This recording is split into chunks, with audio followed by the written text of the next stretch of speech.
Selamat bertemu kembali dengan kami di Jemaat Fisdak bagi saudara dan saudari yang saya kasih dalam Yesus Kristus yang telah bersama-sama dengan kami pada saat ini untuk beribadah. Kita akan kembali mempelajari firman Tuhan dengan pertama-tama membaca pelajaran sekolah sahabat kita dan kemudian kita akan berdiskusi ataupun ada tambahan di akhir daripada bacaan pelajaran sekolah sahabat kita. Baik, seperti biasa kita akan memulaikan dengan satu lagu pujian yang akan dibawakan oleh moderator pada saat ini dan kemudian saya akan membawakan doa buka. Silakan Dek untuk lagu pujiannya. Terima kasih atas lagu pujian yang telah dibawakan tadi. Kiranya kekuatan dari surga akan selalu menjadi bagian kita. Untuk memulaikan acara kita, mari saya akan memimpin kita semua untuk doa buka kita pada saat ini. Bapa yang penuh kasih dalam takhta kerajaan surga, kami bersyukur Tuhan atas kesempatan yang indah yang dapat kami miliki untuk kembali mempelajari firman-Mu. Pada saat kami mengalami hal-hal yang mungkin tidak sesuai dengan keinginan kami, bahkan mungkin tidak sesuai dengan keinginan-Mu, ajarlah kami untuk datang kepadamu. Ajarlah kami seperti Daniel untuk dapat berdoa kepadamu ya Tuhan. Dan biarlah penyertaan dari surga akan menjadi bagian kami semua. Khususnya menghadapi masa-masa yang tidak menentu yang ada di depan kami. Terima kasih Tuhan. Terima kasih Engkau sudah mendengar dan menjawab doa kami.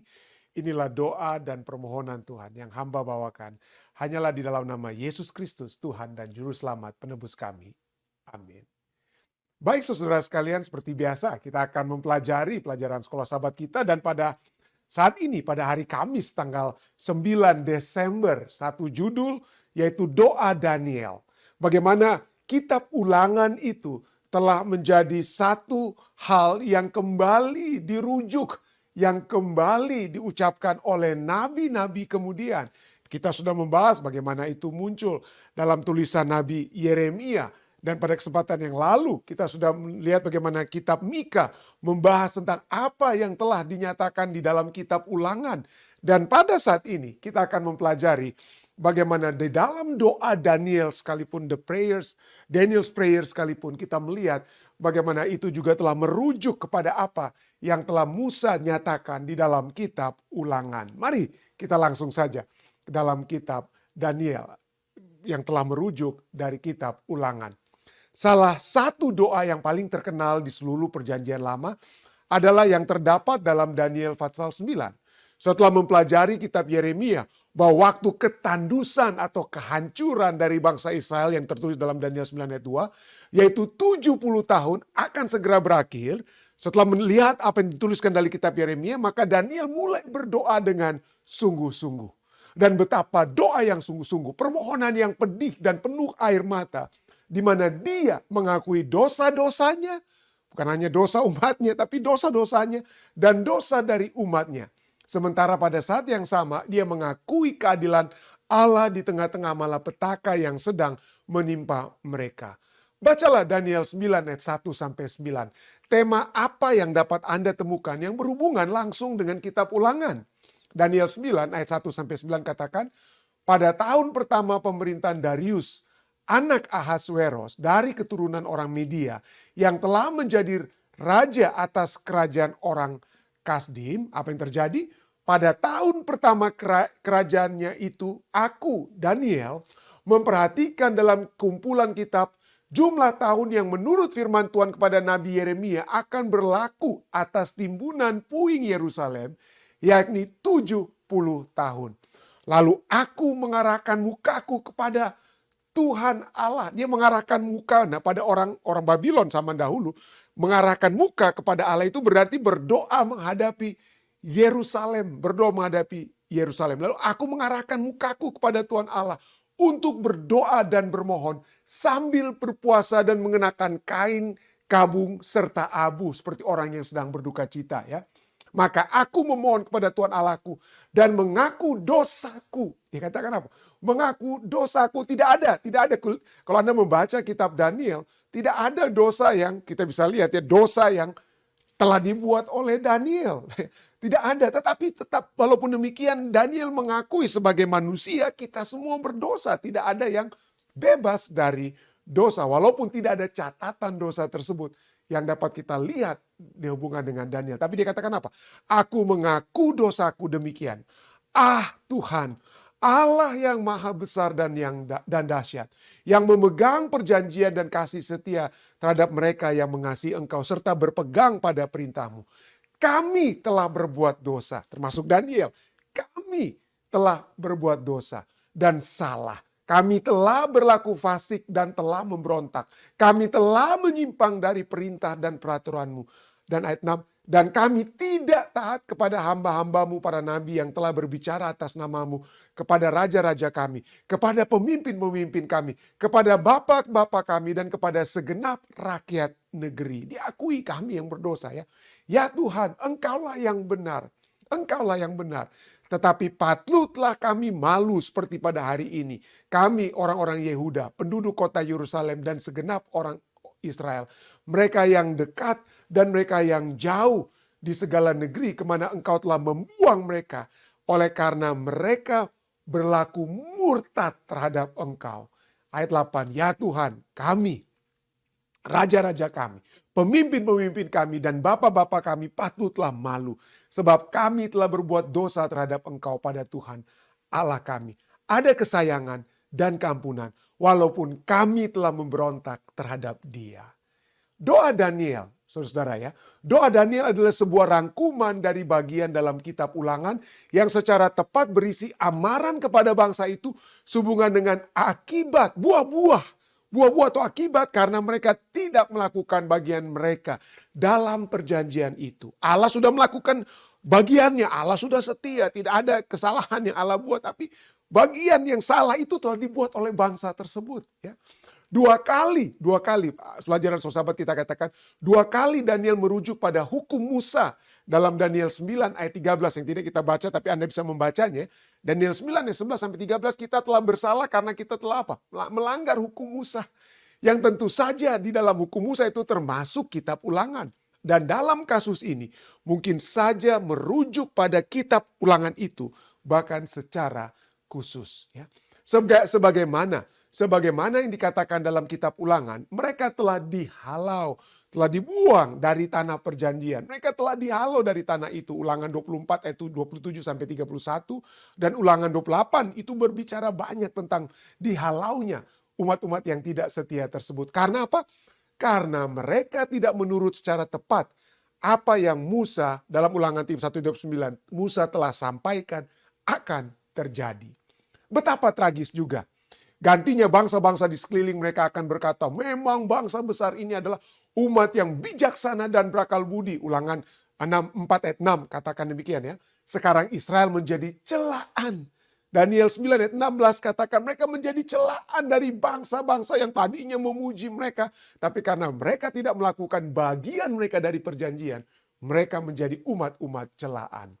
Dalam semua air mata dan permohonan Daniel, pelajaran sahabat kita katakan, Daniel tidak pernah bertanya pertanyaan umum yang banyak kali ditanyakan ketika malapetaka datang kepada kita. Pada saat malapetaka menyerang, kita seringkali berkata, kenapa? Mengapa Tuhan? Tetapi terima kasih kepada kitab Ulangan. Daniel tidak pernah menanyakan hal itu karena Daniel tahu dengan pasti mengapa semuanya itu terjadi. Dia tahu, dia tidak perlu bertanya. Dia tidak perlu. Tuhan sudah cukup jelas. Kitab Ulangan sudah mengamarkan apa yang terjadi kalau mereka tidak setia terhadap perjanjian mereka dengan Tuhan. Tuhan sudah katakan mereka akan menjadi apa? Dikeluarkan dari tanah perjanjian, mereka akan ditawan. Bahkan kitab Yeremia katakan 70 tahun. 70 tahun mereka berada dalam pembuangan. Jadi Daniel sudah tidak perlu tanya lagi, Tuhan kenapa kita ini akan hancur ya? Kenapa kita ini dalam pembuangan? Tidak perlu lagi. Dengan kata lain, kitab Ulangan memberikan kepada Daniel dan para orang-orang di pembuangan lainnya sebuah konteks untuk memahami bahwa apa? Bahwa kejahatan yang menimpa mereka bukan karena sekedar nasib atau sesuatu yang kebetulan terjadi, tetapi sudah apa? Itu adalah buah-buah akibat dari ketidaktaatan mereka. Tepat seperti yang diperingatkan kepada mereka. Namun walaupun demikian, Allah kita bukan hanya Allah yang menyatakan tentang apa ya, tentang apa yang akan terjadi kalau kita tidak menurut, tapi ada tetap pengharapan. Dan itulah sebabnya pertanyaan bagi kita ya, atau yang dimintakan kepada kita. Bacalah Daniel 9. Bacalah Daniel 9 ayat 24 sampai 27, yaitu nubuatan tentang Yesus dan kematiannya di salib. Kita akan pelajari, ini fokus kita ya. Daniel 9 ayat 24-27, nubuatan tentang Yesus dan kematiannya di salib, dan mengapa nubuatan ini harus diberikan kepada Daniel dan juga kepada kita di dalam konteks pembuangan bangsa Israel dan janji untuk kembali dari pembuangan itu. Kita tidak berada dalam pembuangan, tapi kita masih berada dalam dunia yang berdosa. Keadaan kita yang sesungguhnya, keberadaan kita yang sesungguhnya bukanlah di dunia yang berdosa. Kepada Adam dan Hawa diberikan dunia yang tidak berdosa di Taman Eden. Tapi kemudian dosa masuk sehingga mereka harus keluar dari Taman Eden. Keberadaan kita adalah di Taman Eden Allah. Bersama-sama dengan Allah. Tapi saat ini saudara dan saya, seperti bangsa Israel yang berada di pembuangan di Babylon, kita masih berada di pembuangan di dunia yang penuh dengan dosa. Hingga suatu saat kita akan dipulihkan kembali. Dan kepada Daniel dalam Daniel 9 ayat 24 sampai 27, itu telah diberikan ada harapan di balik kehancuran, ya. Ada harapan di balik kehancuran. Mari kita lihat, mari kita selidiki Daniel 9 ayat 24 sampai 27. Kita mulai baca dari ayat 24. 70 kali 7 masa. Wah, hebat sekali. Alkitab berbicara tentang simbol-simbol bilangan, simbol. Kita sudah lihat ada simbol 666, simbol 5 yang merupakan simbol yang disukai oleh orang Mesir. Tapi bagi Tuhan, simbol Tuhan yang terutama itu adalah simbol angka 7, bilangan 7. Ya. Jadi ini kembali kita lihat, mungkin satu waktu kita akan lihat kembali ya tentang simbol-simbol 7 ini. Tapi mari kita lihat ya. Dikatakan dalam Daniel 9:24, 70 kali 7 masa telah ditetapkan atas bangsamu. Atas siapa? Tuhan katakan ini kepada Daniel, bangsa apa? Bangsa Israel. Umat pilihan Tuhan saat itu. Telah ditetapkan atas bangsamu dan atas kotamu yang kudus, yaitu Yerusalem. Kesempatan diberikan ya apa? Selama 70 kali 7 masa untuk apa? Diberikan untuk pertama, melenyapkan kefasikan. Kesempatan tetap diberikan kepada orang Israel di zaman Daniel sampai kemudian apa? Kemudian setelah zaman Daniel, 70 kali 7 masa. Untuk apa? Bagi mereka untuk melenyapkan kefasikan. Untuk kedua, mengakhiri dosa. Untuk menghapuskan kesalahan. Ya, untuk menghapuskan kesalahan. Lalu kemudian apa?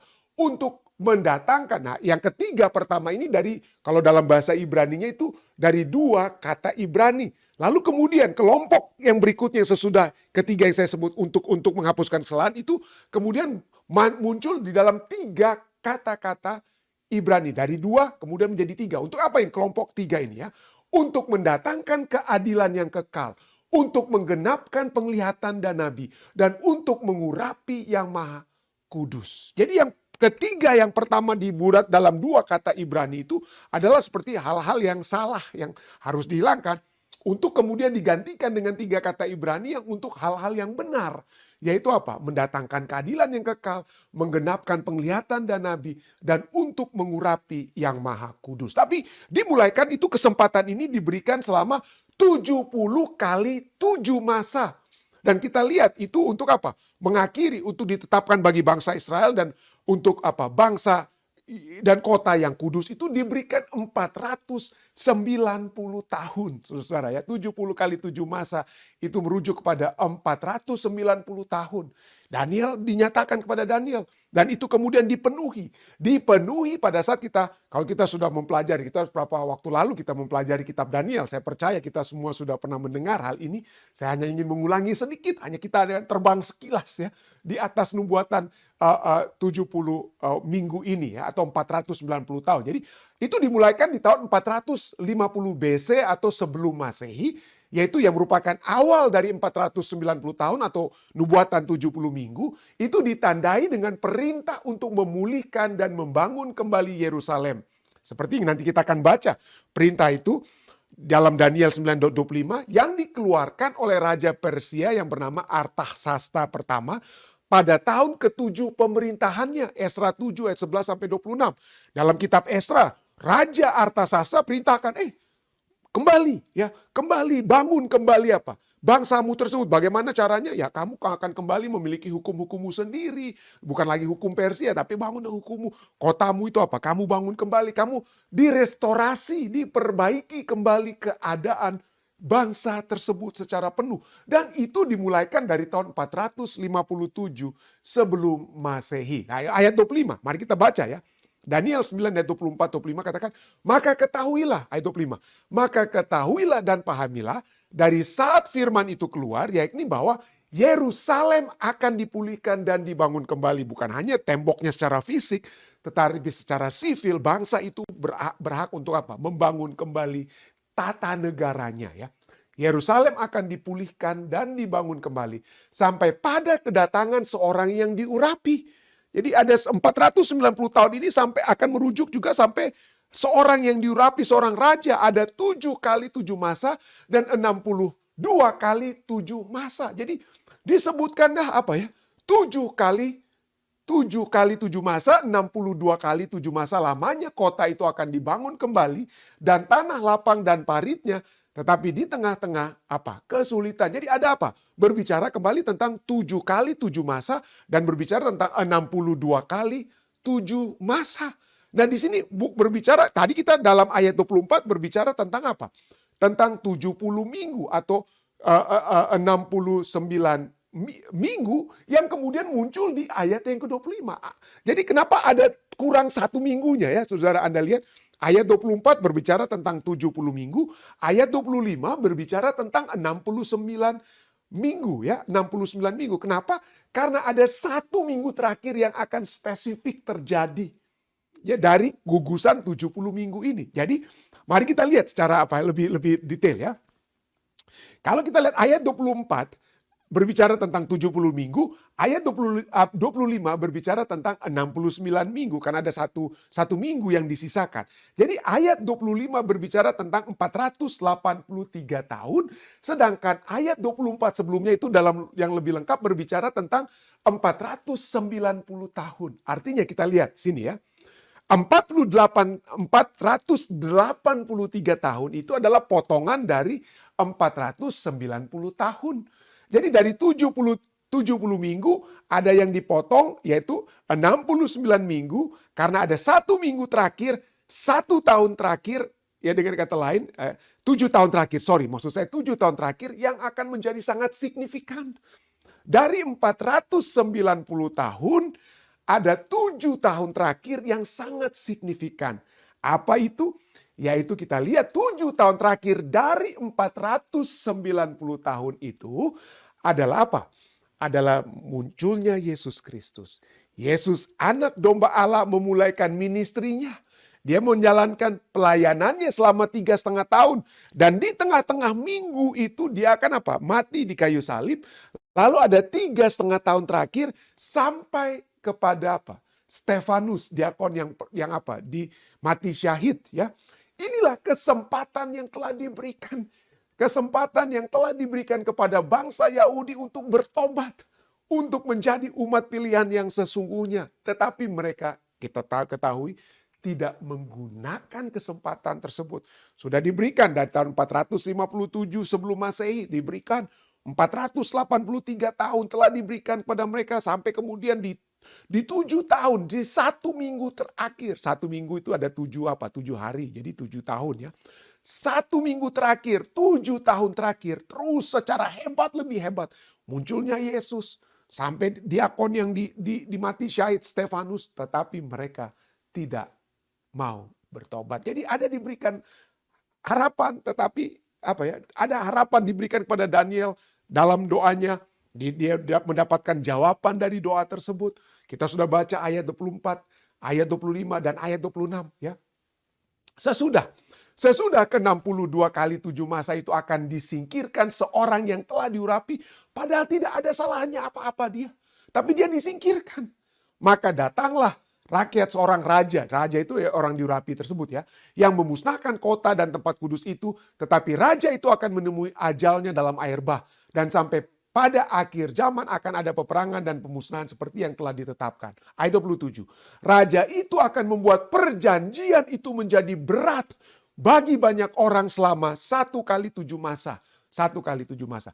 pada pertengahan 7 masa itu, jadi satu kali 7 masa, pada pertengahan 7 tahun itu, 7 masa itu, ia akan menghentikan korban sembelihan dan korban santapan, dan di atas sayap kekejian akan datang yang membinasakan, sampai pemusnahan yang telah ditetapkan menimpa yang membinasakan itu. Jadi itulah, ya, pertengahan 7 masa itu apa? Pertengahan 7 tahun, 7 masa itu 1 minggu terakhir. Ya, 1 minggu terakhir itu atau 7 tahun terakhir itu dalam 7 tahun nubuatan itu. Di tengah-tengah itu apa yang terjadi? Yesus apa? Yesus disalibkan. Yesus disalibkan. Ya, 27 tahun 27 sebelum Masehi, tahun 31 sebelum Masehi, Yesus apa? Yesus tahun 31 Masehi maksud saya. Tahun 27 Masehi dan tahun 31 Masehi, Yesus apa? Yesus mati. Dan kemudian masih diberikan ada 3,5 tahun lagi sampai Stefanus Stefanus dilempari batu. Itulah kesempatan telah ditutup kepada orang-orang Yahudi. Tetapi bukan berarti kesempatan ditutup kepada orang Yahudi tidak ada lagi perjanjian antara Allah dengan umat manusia. Tidak. Daniel sudah berbicara. Daniel 9 ayat 27 katakan raja itu akan membuat perjanjian itu menjadi berat. Menjadi berat bagi banyak orang. Nah, apa arti perjanjian itu sekarang setelah kesempatan diberikan kepada umat Israel, sekarang perjanjian itu justru menjadi berat bagi orang lainnya. Apa arti kata berat? Nah, arti berat bahasa Inggrisnya kalau Anda membaca ya, he will confirm, he will gavar, membuat perjanjian itu stronger atau mighty ya. He will confirm, establish, confirm a covenant kepada banyak orang ya. Nah, kalau kita melihat kata gavar itu ya, berat itu berat itu artinya bukan hanya dia berat ya. 1 Tawarik 5 ayat 2 misalnya berkata memang Yehudalah yang melebihi saudara-saudaranya. Yehudalah yang lebih ya, prevailed. Yang apa? Yang apa ya? Prevailed apa ya? Artinya menjadi apa? Bertahan, yang memenang, menjadi lebih kuat, menjadi lebih menonjol. Yehuda menjadi lebih menonjol daripada apa? Saudara-saudaranya. Itulah artinya ya. Jadi dengan kata lain, bahwa pada saat Daniel dinyatakan kepada Daniel, bahwa raja itu, Mesias itu akan membuat perjanjian itu menjadi lebih berat, artinya perjanjian Allah dan umat manusia yang menerima Allah itu akan menjadi lebih berat, lebih bertahan, lebih menang, menjadi lebih kuat, menjadi lebih menonjol. Ya, itulah sebabnya bangsa Israel mungkin telah menolak, tetapi perjanjian itu tidak berakhir.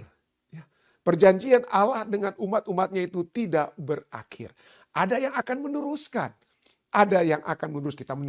Kita sering mendengar tentang umat sisa dan lain sebagainya. Tapi Yesus sendiri sudah berbicara tentang perjanjian bagi banyak orang. Seperti kata-kata yang dinyatakan di dalam Daniel 9 ayat 27.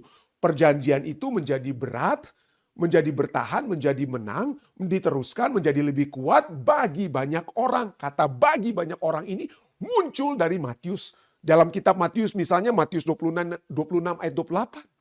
Sebab inilah darahku. Darah perjanjian yang ditumpahkan bagi banyak orang. Daniel 9 ayat 27 berkata apa? Bagi banyak orang. Jadi perjanjian itu apa? Akan terus berlangsung bagi banyak orang. Nah, sangat signifikan Alkitab berbicara tentang kata berat ini. Yang justru kata-kata lainnya adalah menang, bertahan, menjadi lebih kuat. Kenapa kata berat ini? Kenapa? Karena mungkin pada saat ini banyak umat-umat Kristen yang meringankan perjanjian tersebut. Wah, ini kan itu perjanjian apa? Perjanjian lama itu kan hanya perjanjian dengan orang Israel. Itu perjanjian yang sudah ringan, diringankan oleh umat-umat manusia saat ini. Padahal Tuhan katakan, aku tidak meringankan perjanjian tersebut. Justru aku beratkan.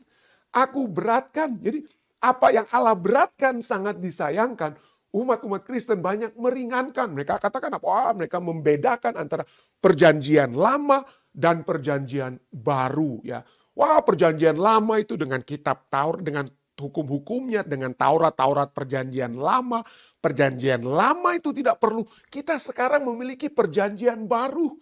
Ya, kita sekarang memiliki perjanjian baru. Karena kita memiliki perjanjian baru, maka perjanjian lama itu tidak perlu kita geserkan. Abu itu jadi abu ringan. Tuhan katakan, tidak. Perjanjian baru itu adalah satu kesinambungan dari perjanjian lama. Justru perjanjian baru itu adalah perjanjian lama yang menjadi lebih berat. Perjanjian baru adalah perjanjian lama yang menjadi lebih berat. Kenapa? Pada saat, mari kita lihat. Pada saat Alkitab berbicara tentang perjanjian lama dan perjanjian baru, itu bukan berarti sesuatu yang kemudian dihilangkan. Arti kata baru bukan sama sekali baru dari sesuatu yang tidak ada sama sekali, tetapi yang lama yang diperbaharui, diberatkan, dibuat lebih bagus. Contohnya, Yeremia 31 ayat 31 sampai 33 berkata, sesungguhnya akan datang waktunya, demikianlah firman Tuhan, aku akan mengadakan perjanjian baru. Betul perjanjian baru. Perjanjian baru dengan kaum Israel dan kaum Yehuda, Israel rohani, itu ya aplikasi bagi kita juga ya. Bukan seperti perjanjian yang telah kuadakan dengan nenek moyang mereka pada waktu aku memegang tangan mereka dan membawa mereka keluar dari tanah Mesir. Perjanjianku itu telah mereka ingkari. Tetapi beginilah perjanjian yang kuadakan dengan kaum Israel sesudah waktu itu. Dengan Israel rohani, saudara dan saya, dengan kita lainnya. Demikianlah firman Tuhan. Aku akan menaruh Tauratku dalam batin mereka. Di perjanjian lama ada Taurat, bukan? Di 2 loh batu. Taurat itu sudah ada. Bukan berarti Taurat itu sekarang kita ringankan, kita hilangkan. Tidak. Taurat yang ada dalam perjanjian lama tersebut, kalau kita masih menggunakan kata perjanjian lama dan perjanjian baru, Taurat itu ada di perjanjian lama, dan di perjanjian baru Taurat yang sama itu juga tetap ada. Dan di mana itu Taurat itu adanya di perjanjian baru? Di dalam batin kita. Ya. Di dalam aku akan menaruh Tauratku dalam batin mereka dan menuliskannya dalam hati mereka. Maka aku akan menjadi Allah mereka dan mereka akan menjadi umatku.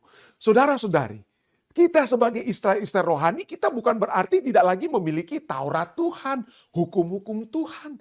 Tapi justru hukum-hukum itu diperbaharui, dibuat berat. Kenapa? Karena Taurat dan hukum Tuhan itu sekarang ada di dalam hati kita. Bukan lagi sesuatu yang kita hanya janji untuk kita lakukan, tetapi sudah merupakan bagian dari kehidupan kita. Dan inilah artinya bahwa perjanjian itu Tuhan telah buat berat. Covenant-nya itu, perjanjian itu berat. Bukan hanya sekarang kepada orang Israel, mereka sudah diberikan kesempatan 490 tahun. 70 minggu nubuatan, 490 tahun telah diberikan kepada mereka. Tapi mereka tolak. Mereka menolak perjanjian tersebut. Tapi sekarang saudara dan saya lah yang dinyatakan dalam Daniel 9 ayat 27 memiliki kesempatan memperoleh perjanjian tersebut. Ya, perjanjian bagi banyak orang. Dengan kata lain, perjanjian Allah dibuat berat bagi banyak orang itu tidak apa? Tidak terputus. Itu perjanjian yang tidak terputus. Nah, saudara-saudari, ini sangat penting ya, bahwa Tuhan mengajak saudara dan saya masuk dalam satu perjanjian baru dengannya, yang tadinya lama. Lama dalam arti itu hanya diberikan kepada orang Ibrani, orang-orang Israel, orang-orang Yahudi, yang kemudian mereka tolak. Tetapi sekarang kesempatan yang tadinya diberikan kepada orang Ibrani, orang Yahudi, diberikan kepada Israel rohani, saudara dan saya.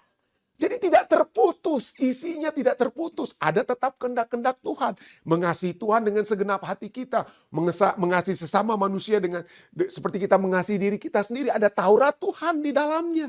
Jangan kita katakan kita tidak perlu lagi firman Tuhan tersebut. Ya. Hukum-hukum Tuhan tidak perlu lagi. Wah, sabat hukum keempat. Itu kan bagian dari Taurat Tuhan. Nggak perlu lagi. Kita sekarang sudah dalam perjanjian baru. Oh tidak. Tidak terputus, saudara-saudara. Tidak terputus. Tetapi kesempatan diberikan bukan hanya kepada orang Israel literal, tetapi Israel rohani, saudara dan saya. Itulah sebabnya kitab Daniel, Nabi Daniel, bagi orang-orang Yahudi saat ini, di zaman kita saat ini, mereka tidak menempatkan kitab Daniel itu dalam kumpulan nabi-nabi. Kenapa? orang Yahudi di zaman kita saat ini sampai saat ini tidak menempatkan kitab Daniel di dalam kitab nabi-nabi karena mereka tidak mengakui nubuatan Nabi Daniel. Khususnya nubuatan apa? Nubuatan bahwa perjanjian itu yang orang Yahudi pikir itu hanya menjadi hak mutlak mereka akan diberikan kepada banyak orang. Mereka menolak kitab Daniel sebagai nabi karena Daniel 9 ayat 27 ini. Itulah sebabnya bagi orang Yahudi zaman sekarang ini, gantinya kitab Daniel ditempatkan dalam kumpulan nabi-nabi atau Nevi'im, mereka tempatkan itu Daniel itu di dalam apa? Kumpulan Ketuvim, seperti kitab Mazmur, Amsal, tulisan-tulisan saja. Mereka tidak mengakui Daniel sebagai nabi karena mereka tidak mau nubuatan Daniel itu ditepati di mana perjanjian Tuhan itu menjadi bagian saudara dan saya. Tetapi kalau kita lihat, bukan hanya Daniel yang berbicara bahwa perjanjian Tuhan itu diberikan kepada umat manusia. Seluruhnya yang mau menerima Tuhan. Zakaria berbicara. Zakaria 2 ayat 10-11 berkata, bersorak-sorailah dan bersukarialah hai putri Sion. Sebab sesungguhnya aku datang dan diam di tengah-tengahmu, demikianlah firman Tuhan. Ayat 11 penting sekali. Dan banyak bangsa akan menggabungkan diri kepada Tuhan pada waktu itu. Dan akan menjadi umatku. Dan aku akan diam di tengah-tengahmu. Maka engkau akan mengetahui bahwa Tuhan semesta alam yang mengutus aku kepadamu. Saudara-saudara, ini satu hal yang indah ya. Satu hal yang indah bahwa kesempatan yang telah diberikan kepada umat Israel di zaman dahulu. Kesempatan yang sama dapat menjadi bagian saudara dan saya. Dan kalau Daniel sebagai umat Allah yang bergumul, kenapa kita berada dalam pembuangan? Marilah kita juga saat ini seperti Daniel bergumul, kenapa saya masih hidup dalam dunia yang berdosa? Kenapa saya harus melihat kemurtatan yang terjadi di lingkungan umat manusia? Mungkin kita melihat kemurtatan di tengah-tengah gereja.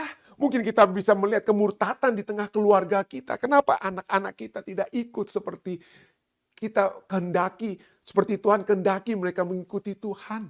Mereka melihat puing-puing Yerusalem, Daniel melihat puing-puing Yerusalem. Mungkin saudara dan saya kita melihat puing-puing dosa saat ini yang sedang terjadi di tengah-tengah kita. Apa yang dapat kita lakukan? Yang dapat kita lakukan adalah seperti Daniel. Dia membaca kitab Yeremia dan kitab Ulangan. Dan dia melihat bagaimana ada tetap pengharapan-pengharapan. Di balik puing-puing Yerusalem. Di balik puing-puing dosa yang saudara dan saya alami. Kita tetap dapat melihat kesempatan yang akan Tuhan tetap berikan kepada kita. Tapi sementara kita sedang berjalan menuju tanah yang Tuhan janjikan. Kembali ke Eden seperti yang mula-mula Adam dan Hawa telah alami sebelum mereka jatuh dalam dosa. Sebelum kita tiba di tanah perjanjian tersebut. Mari kita seperti Daniel. Mari kita bergumul. Ya, bergumul dan membawa pergumulan kita itu di dalam doa. Ya. Pada saat kita bergumul, kita melihat Tuhan. Ya, seperti pelajaran kita waktu yang lalu ya. Merendahkan diri kita di hadapan Tuhan. Pada saat kita merendahkan diri kita di hadapan Tuhan, berdoa, ya, maka kita merasakan kebutuhan Tuhan. Saya tidak sanggup. Bagaimana caranya saya membangun kehidupan di tengah-tengah dunia yang berdosa ini? Bagaimana saya membangun keadaan keluarga saya? Bagaimana saya membangun keadaan kerohanian diri saya secara pribadi? Ya. Kita menjadi umat manusia yang membutuhkan kekuatan di balik kekuatan kita. Ya, doa Daniel menunjukkan bahwa to be human is to be needy. Menjadi manusia berarti kita membutuhkan kekuatan yang tidak dapat kita penuhi. Kita membutuhkan sesuatu yang tidak dapat kita penuhi dari dalam diri kita sendiri. Itulah sebabnya Matius 5:3 Yesus berkata, berbahagialah orang yang miskin di hadapan Allah. Ya, karena merekalah yang empunya kerajaan surga. Kita tidak ada apa-apanya, kita telanjang buta. Tidak lapar dan haus, kita hanya bisa datang kepada Tuhan, memohon kepadanya memberikan yang tidak kita miliki. Dan pada saat itu terjadi, maka kita dapat berkata, Ya. Seperti Yeremia dalam Yeremia 29 ayat 12 sampai 13. Apabila kamu berseru dan datang untuk berdoa kepadaku, maka aku akan mendengarkan kamu. Firman Tuhan. Aku akan mendengarkan kamu.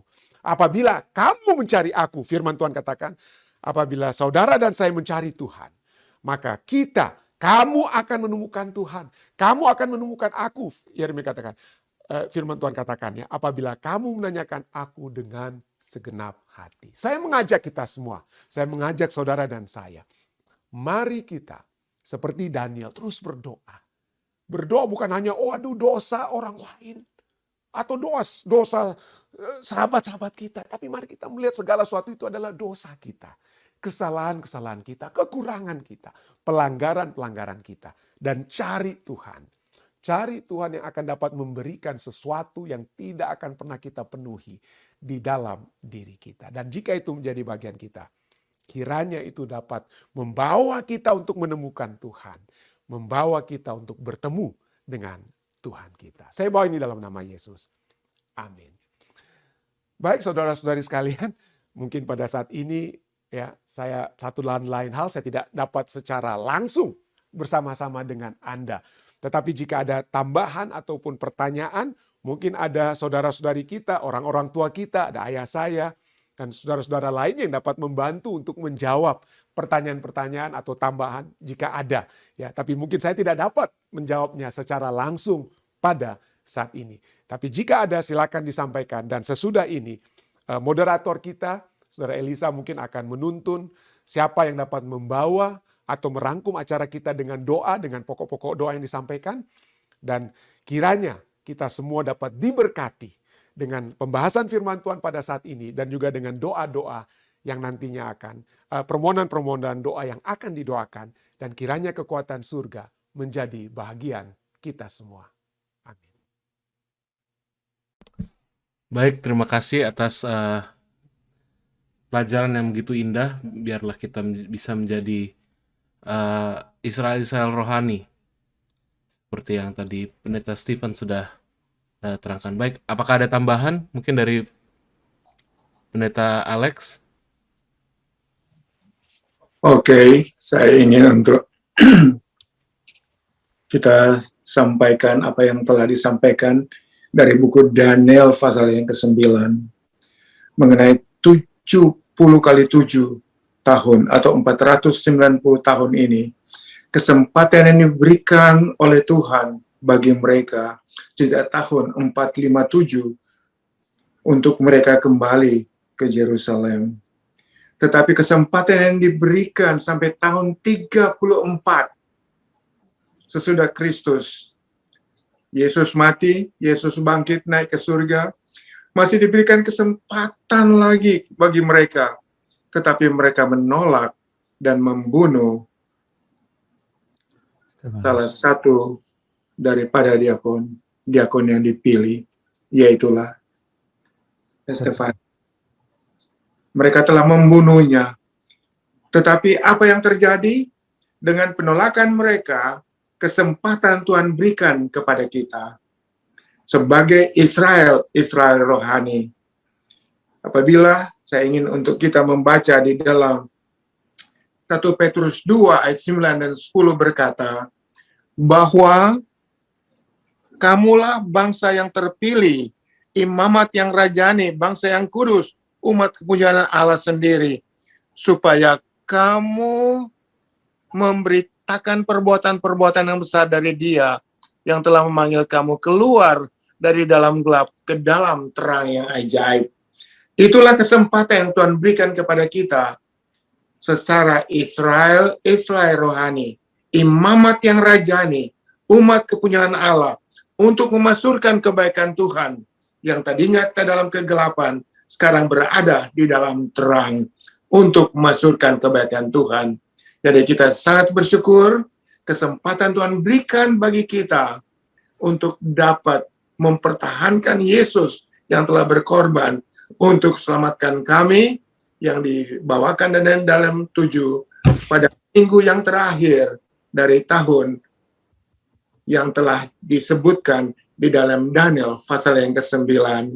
Setelah Stefanus mati, kesempatan ini menjadi bagian kita sebagai umat rajani, umat kepunyaan Allah untuk memasyurkan kebaikan Tuhan. Thank you. Terima kasih Pendeta Rantung Senior. Mungkin ada tambahan dari Zoom, mungkin dari Pendeta Muda Tulus Nainggolan.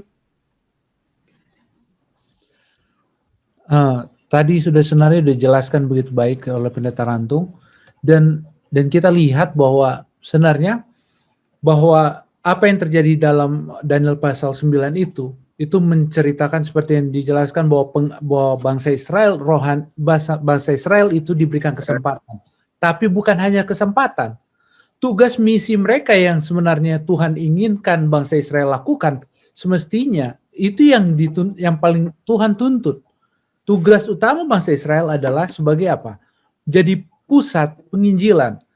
Dia haruslah bangsa Israel menjadi contoh. Tapi apa yang terjadi? Setiap kali Tuhan memberikan kesempatan bangsa Israel menjadi contoh, dia kembali menolak untuk mengikuti perintah Tuhan.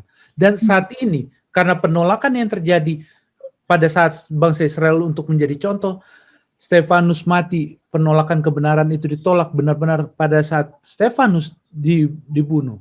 Maka saat ini kita sebagai umat-umat Tuhan harus melanjutkan tugas yang Tuhan berikan kepada bangsa Israel. Apa tugas kita? Seperti Pendeta Rantung sudah katakan tadi, Pendeta Rantung Senior katakan tadi apa?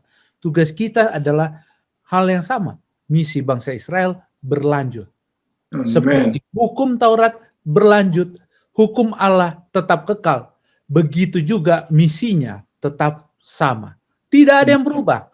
Jadi siapapun yang mengatakan, oh hukum telah tiada, berarti kita telah menolak kebenaran sesungguhnya.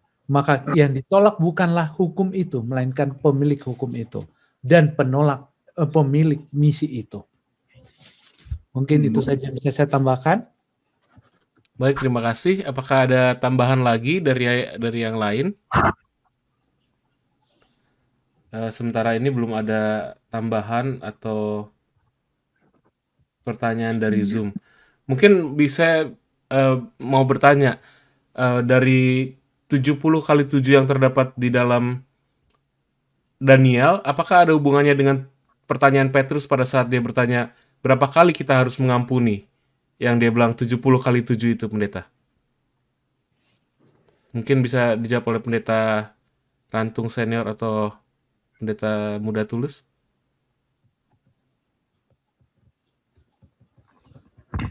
Oh, memang kita tahu bahwa angka 7 itu adalah angka sempurna.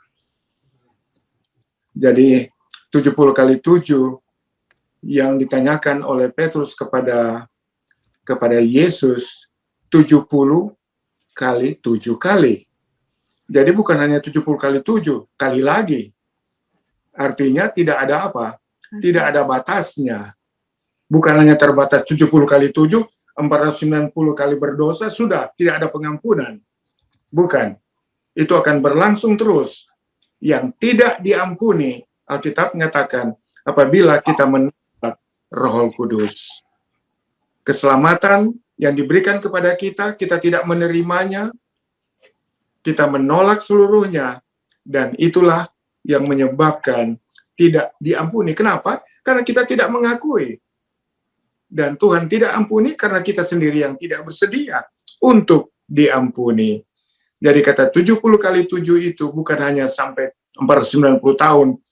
Sesudah itu Tuhan tidak ampuni kita, tapi itu akan berlangsung terus. Namun 70 kali 7 dalam Daniel 9 tertuju kepada umat Israel sampai tahun 34 pada waktu Stefanus mati. Kesempatan selanjutnya Israel rohani menjadi bahagian kita. Angka yang tepat. Thank you. Oke. Mungkin saya tambahkan lagi sedikit bahwa seperti Pendeta Rantung Senior katakan bahwa 7 itu adalah angka sempurna Allah. Angka sempurna Allah itu seperti saya sering kali mengatakan bahwa manusia memiliki dosa yang sangat besar. Namun Allah memiliki kasih yang lebih besar daripada dosa itu. Maka kasih Allah itu begitu sempurna maka pengampunan Allah begitu sempurna dengan angka 7 itu juga. Kasih Allah itu adalah angka 7 itu juga. Demikian juga pengampunan itu begitu besar dengan apa? Angka yang 7 juga. Sehingga Yesus setiap kali di dalam Alkitab itu, kalau kita lihat baca, seringkali Allah langsung mengandalkan kesempurnaan itu dengan angka 7. Dia selalu mengulangi. Makanya seringkali mirip-mirip. Seperti yang di Daniel 9 ayat 24 dan 27 itu. Angka 7 diulangi. Begitu juga pengampunan itu angka 7. Kenapa? Itu untuk apa? Untuk menyatakan bahwa Allah itu sempurna. Dan segala rencananya begitu sempurna. Sebagaimana di dalam rencana itu sempurna indahnya. Dan kesempatan itu begitu luar biasa indahnya. Tak terbatasi dan tak terlampaui oleh manusia. Maka Tuhan mempergunakan angka 7 itu. 7 kali 70. 490 minggu. Dan begitu juga dalam pengampunan Allah. Allah memberikan pengampunan yang luar biasa. Yang tak terbatas. Allah yang begitu baik itu diberikan kesempatan kepada kita pada saat ini. Apakah kita mau menolaknya? Baiklah, terima kasih. Apakah masih ada pertanyaan atau tambahan untuk didiskusikan? Baik, kalau tidak ada lagi, kita akan masuk ke dalam sesi kedua, yaitu sesi doa kita. Bagi yang di live stream boleh dituliskan di kolom komentar dan kita akan bacakan dan doakan. Bila ada permintaan doa yang tidak sempat untuk didoakan pada saat ini, kita ada tim doa yang selalu monitor komen dan juga message yang masuk, dan kita akan selalu mendoakan setiap permintaan doa walaupun Anda tidak bergabung dengan acara live. Tapi Anda tetap bisa tuliskan di kolom komentar dan kami akan tetap mendoakannya. Untuk yang di Zoom, apakah ada permintaan doa yang bisa kita doakan? Pada saat ini Pendeta Muda Tulus Nainggolan akan mendoakan permintaan doa kita pada malam hari ini.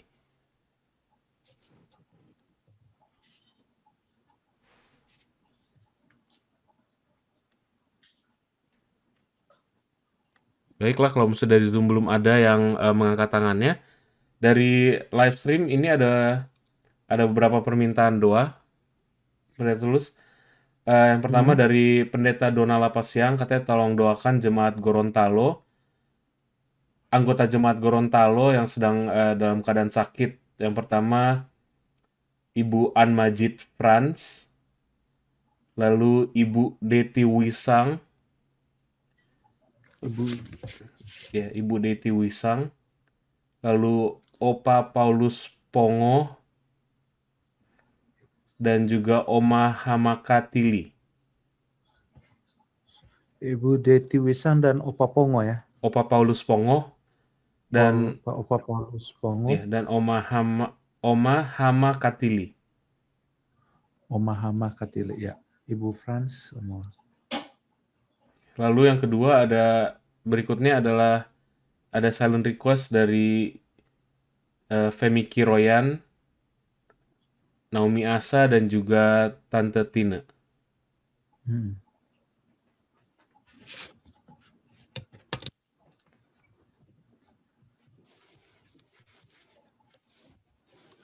Baik, Pendeta Tulus silakan. Mari kita sama-sama berdoa.